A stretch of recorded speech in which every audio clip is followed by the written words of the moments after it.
An interesting study was done comparing the use of words in various languages. And what they did is they looked at how often a word in various languages is used in all of the other languages when you're speaking in the other languages. For instance, they looked at the Spanish language, and it turns up that the Spanish word that is most used when people are speaking other languages, so the Spanish word that is simply most used by people around the world, is fiesta. It's actually another word in Spanish which is a close rival, which is siesta. The first fiesta is, of course, party. Siesta is to take a nap or take a rest. Well, in Italian, they also did the same study, and they found that the Italian word that is most used around the world in various languages is pizza, with a close rival behind pizza, mafia. Well, the same study was done with English. In the English language, what is the word that is most used around the whole world? It seems that, although there may be some computer lingo that's now becoming very widespread, that the word in English that is most used around the world is sex.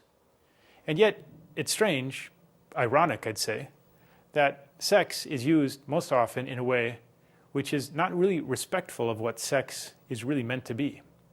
It's used instead to indicate something pornographic.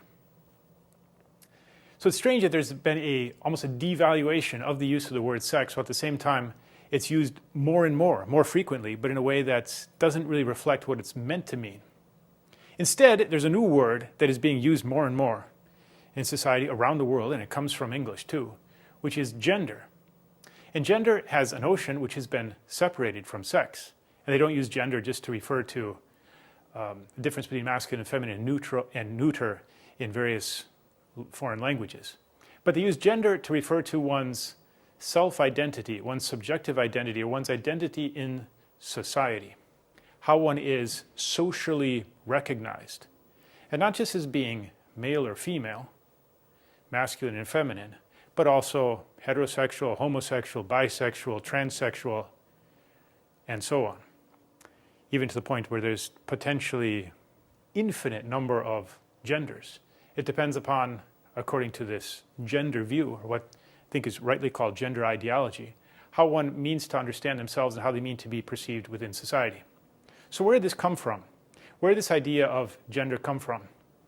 It's closely connected to feminism.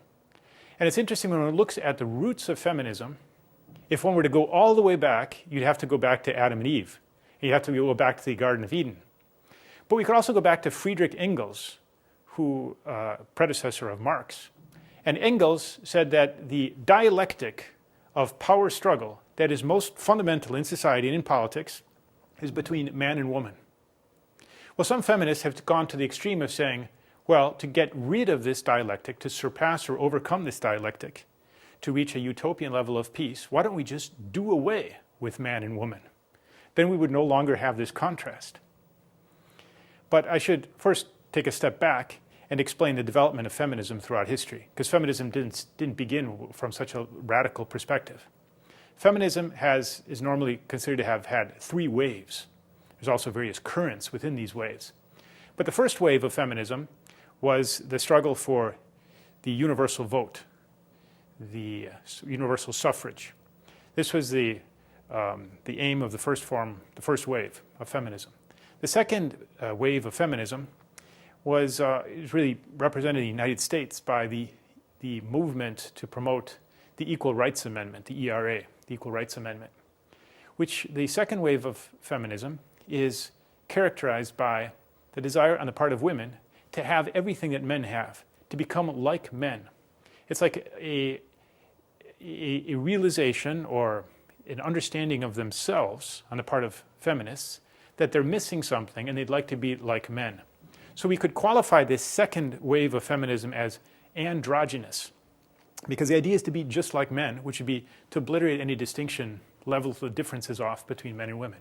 The third wave of feminism is a recognition that was developed in the late 1970s and developed further in the 1980s of the value that is specific to femininity. And the third wave of feminism tries to celebrate that which is specific to women and the virtues that they have. A number of philosophers have written books that are on feminist ethics that, for instance, affirms that which is specific to motherhood, to maternity, as being characteristic of the most peaceful form of society. For instance, they make the claim that if if the world were ruled by women, there wouldn't be any wars.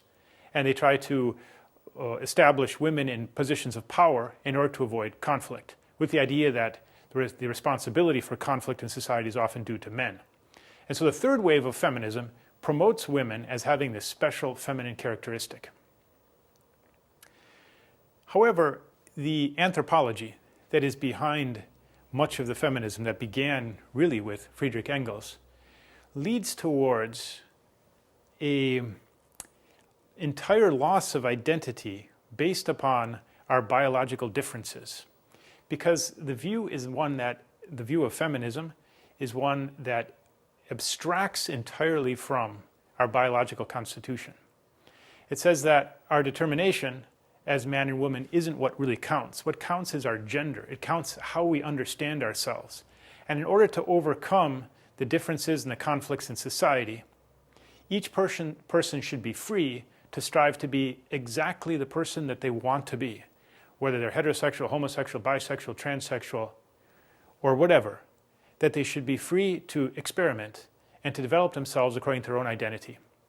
In fact, there's one feminist third wave, but what you call post-third wave feminist, who applies a deconstructive analysis to sexual difference, who says that gender is really like a dance. It's like ballet. At any moment, every person should be free to choose whom they want to be and what their gender identity is at that moment. In fact, one of the authors of this postmodern third wave of feminism says, along with Friedrich Engels, that we can do away with the differences between man and woman and therefore do away with all of patriarchy. Well, Pope Benedict in early 2013 spoke about human freedom in some very interesting terms. And he said that often in today's society we understand freedom as being entirely free from all constraints. And he said that's a kind of absolute freedom. And he said the word absolute comes from absolvere, which is to take away all bonds, all constraints. And if one were to take away all constraints entirely from our freedom, it would also mean that we're not free for anything, because we have no inherent purpose. Pope Benedict proposes a new anthropology for our society, a society which is based upon recognizing human nature, recognizing sexual difference, and recognizing, therefore, that human freedom is to be someone and to be in a particular way, which is to realize our own nature as men and women according to our sexual difference.